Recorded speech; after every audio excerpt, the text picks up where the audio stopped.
and welcome to another episode of Top Deck, the series where we take a look at some of the leading TCG deck lists. And on today we have Tyler, who managed to get both 7th place and 4th place back-to-back tops at regional events this weekend, playing Mystic Mine Strikers. So this is a deck that has massively picked up popularity since the release of Mine, and obviously Striker being hit fairly substantially. So let's just run through the list, get the commentary, and get some more understanding of the rounds and the siding strategy that he approached with. So triple Ash, triple Imperm, that's the entirety of the line of hand traps. You don't need to put too many hand traps into this version of the deck, given that you're going to lock down the plays entirely anyway. Triple Raise, standard, triple Engage, triple Multi-Roll, you have to maximize the usability of all of your spells. Triple Widow Anchor, triple Field Spell. 1 Afterburners and 1 Jamming Waves are kind of the flex slots here. There's 1 Hercules base, which is the is obviously the way that you can recur your Kagari in the modern game, and the 1 Hornet and 1 Shark Cannon completes the line of options. Then Upstart and Rotor, triple Twisters in the main.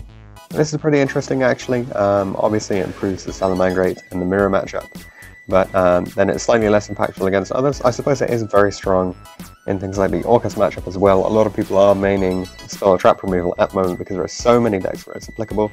Then double Terraforming, 1 set rotation, this is pretty interesting. So you can give your opponent one of the Hercules bases and give yourself the Mine, and then pop the opposing Hercules base with one of your Spell Trap Removal cards, and then get yourself a raid, which is pretty cool.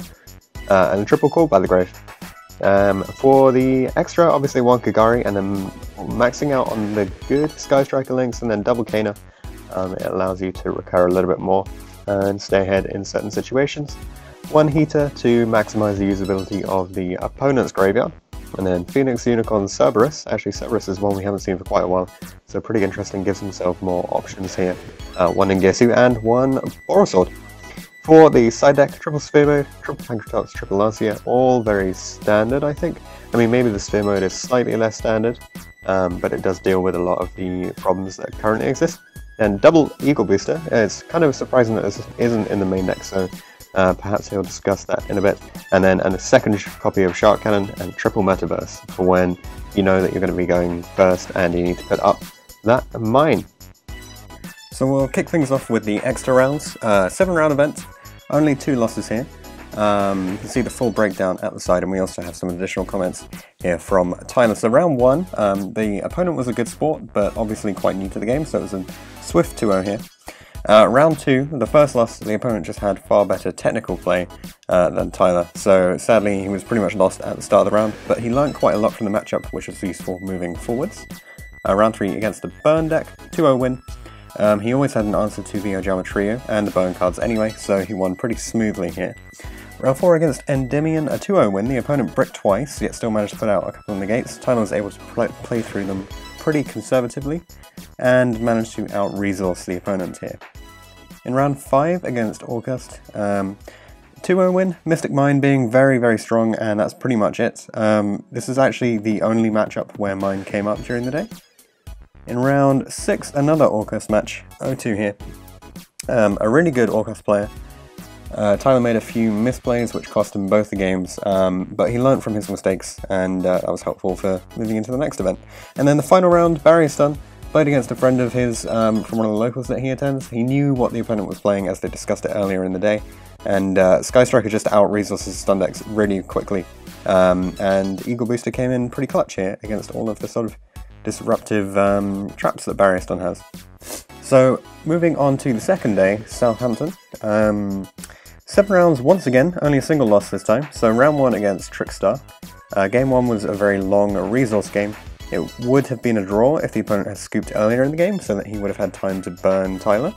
However, he didn't do that, and Tyler was able to just win through a Hayate, because the opponent did not open a good enough hand.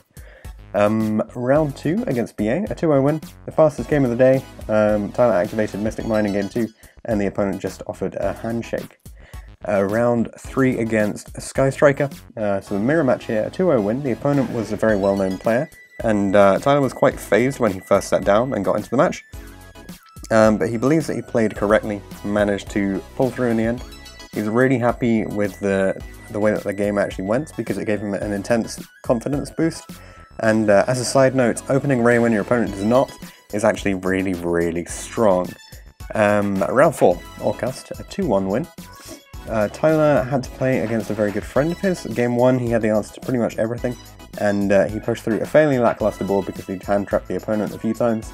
In Game 2, it was a pretty long grind game, and the opponent ended up top-decking Monster Reborn to take the game from him. And in Game 3, Tyler was able to win by 100 life points thanks to the wonderful effect of Kana.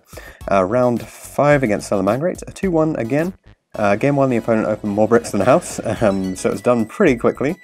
Game 2, it was a pretty grindy game because of Mystic Mine, and they were both building up resources and responding to each other's plays. A very good selection of play here. And in Game 3, Tyler won in time once again due to Kana and Hayate combined. Round 6 against Endymion Pendulum. So the only loss of this event, there are quite a lot of negates from the Endymion deck, and he didn't see a sphere mode, and he says hashtag Endymion is basically towers. Round 7 against Sky Striker, a 2-0 win. This is probably the most fun that he had from the whole day. Game 1 he managed to win due to the opponent not opening very well, and Tyler had hand traps to respond to pretty much everything else. And in Game 2 it was a long and quite dragged out game. However, there was a lot of interaction within it, and he was able to pull out the win by playing fairly conservatively in the first half, and trying not to waste all of his resources. He pretty much secured the victory by flipping an opponent in the same column as the opponent's multi-rolls, so 2 very strong records. Both events playing 7 rounds, the first one going X2 and the second one going X1 to earn him his 7th place and 4th place tops. For the siding strategy, we've got 3 major decks that he goes up against, so Sky Striker, putting in the Eagle Boosters and the Shard Cannon, the fact that you can protect yourself from the Widow Anchor, and stealing the opponent's monster with Shard Cannon is very, very strong. And then going second, adding in the Pancratops on top of that to remove the opponent's cards, and taking out the Mystic Mines actually, it's not super applicable within this matchup. Against Endymion and Orcust, we see that he's siding in triple Metaverse when going first, and out the Twisters, which makes sense because the Twisters do give your opponent additional spell counters for their monsters. And then for going second, Sphere Mode goes in for the Endymion deck, as well as Pancratops to just have more options to remove the problems that come up. And against Orcust, the Lancers come in instead of the Sphere Modes, and he keeps in the jamming waves here in order to have a way to deal with some of the back row. So that's it for the siding. Then 2 events, so we've got a quick summary of each one. He says, with Exeter, it was their first time running a regional, he believes. In his personal opinion, he liked the way that it was run, because it was always on time with the rounds and there was very clear communication. He needed assigned seating due to a medical condition, and they were more than happy to accommodate. However, he disagrees with their choice to have a lunch break. Even though it's quite nice to have some time to grab some food during the regional, the Pride Parade was on in town, meaning that it was extremely busy. And this also conflicted with their original plan to hold a top cut, which they announced at the start of the event. And later on, after lunch break, they were told that there would no longer be a top cut, which kind of caused a bit of confusion in the room. So a kind of bumpy start, however, he's probably looking to attend the regional in the coming year. And then for Southampton, he said that the event was really, really good. He was familiar with everyone there due to it being his local area, and it's always professionally run by a very committed team. He had no complaints on this one. He did find the regional one to be slightly easier than Exeter due to the pressure of topping being pretty much lifted off his shoulders after his first regional top on the previous day. Then why did he decide to play this Mystic Mine Striker deck? Well, he'd been playing around with Mystic Mine for a couple of weeks beforehand, and he'd already written an article about it, which you should definitely check out on the YGO City blog. After seeing the success of the engine that it had had over the Nationals that past weekend, he decided on short notice to play this deck. He was already semi-familiar with the Striker engine in general, however he had to get used to how the Mine variant played, and after testing it for a couple of days, he believes that the deck is definitely correct for this format, and he seems to have been proven right from his double top record. In terms of the hardest and easiest matchups, he says by far the most technical matchup is the Mirror. If you and your opponent open hands of the same strength, it will always come down to the best technical play, or whomever gets to the Ray first. Going into Exeter, he was not familiar with the Mirror at all, thus becoming one of his losses. However, shoutouts to Sebastian Bloomers for taking the time to discuss the Mirror with him, after getting a swift 2-0 to him. The advice really helped him with his results at the Southampton event on the following day, and he says the easiest matchup by far are probably the Orcust and Thunder Dragon combo decks. If you have access to mine, then they usually have 0 outs to it, and you win off just the 1 card. If you do not have access to the mine, then the versatility of the Striker engine really pulls its weight in these matchups. Relative to other variants of Mystic Mine Striker that we've seen, the sort of differences are that he guesses kind of out of the norm are the Call by the Grave and the Twin Twisters. Usually the mine list is just about controlling the game states, however he felt that these cards would be correct for the decks that he would most likely be facing on the day, and as a result he said Twin Twisters pretty much flat out wins the burn matchup on its own due to their awful resource recovery. Twin also definitely comes in handy during the mirror as well, denying the opponent's multi-roll and their set cards at the end of the turn when you opt to go first. It's a really big tempo swing and pretty much wins the match from there. Call by was put in due to, firstly, hand traps. He really did not want to get hand trapped at all during the day. And number 2, the amount of decks that rely on the graveyard currently is kind of insane. Sometimes it's really good to play 4 copies of Shark Cannon. And uses are denying like the Ray in the Mirror, banishing the Salamangreat cards, and also denying the Symbol Skeleton targets, which is very, very strong. As of right now, he's not looking to make any changes to the list. He'll see how the meta develops further towards the national season and decide around that time. And obviously, one of the most influential sets for this deck was Dark Neostorm. Mystic Mine is such a powerful card when you do get to resolve it, which unfortunately he didn't get to do very often. For upcoming sets, he's not really looked into them very much, but he'll definitely get a look in post the national season.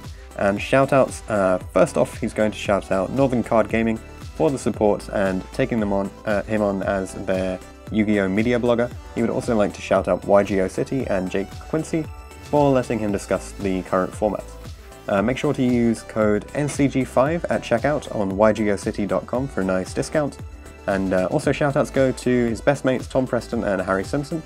They provided tons of emotional and moral support throughout the weekend, along with Ben Copeman and Ben Polding. You guys made the weekend so much better for him. He would also like to shout out Carlo Wooten. He's really sorry for using Kana in time, but sometimes it just has to be like that. And a few more shoutouts go to Wayne, Winkle, and the entire Southampton judge team, the Wooten family, Ryan Nye, Beaky, Winchester Locals, and CGC, and everyone he talked to at both events. So congratulations, Tyler, for getting a double top this weekend with an awesome Mystic Mine Striker deck, and good luck to you in future events. Thanks for watching this episode of Top Deck. If you have any comments or suggestions that you would like to make, leave them in the comment section down below. Check out the description for details of how you can get involved in this series. You can enter by voice interview, or instead you could just send all of your information over Facebook Messenger. Anything like that will be absolutely fine. If you want to see anything in particular from the upcoming series, then be sure to get in touch, and I'll see you guys in the next video.